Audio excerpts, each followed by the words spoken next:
الأبراج الأعزاء، مساء فلكي لكم جميعا. رجل برج الميزان هو نجم فقرة نجمة في السماء النهاردة، والحقيقة هو نجمه عالي في سماء الإخراج، رغم أنه عدد الأفلام اللي عملها لا تتجاوز ال7 تجارب. لكن مين قال أنه الكم هو المهم؟ الكيف والعدد مش الفيصل ولا الحاكم، القيمة هي الفيصل والحاكم، والقيمة كانت القاسم المشترك الأعظم في ال7 تجارب. قبل 7 تجارب كان بيدور في فلك الكوكب الشاهين، لكنه استطاع بمهارة وشطارة انه يستقل بذاته ويستقر عند مدار كوكب فينوس، الكوكب المسيطر على برج الميزان. الكوكب ده بيسموه اله الحب والخصوبة والنماء، ودي خصال بتنعكس على مواليد برج الميزان. لكنه شبه الحياة بكل ثنائياتها، ابيض واسود، نهار وليل، مقسوم نصين.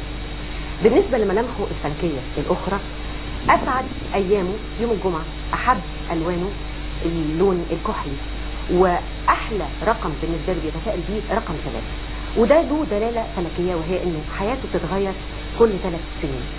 لكن السؤال بقى، هل بتتغير بشكل منتظم ولا حين ميسرة؟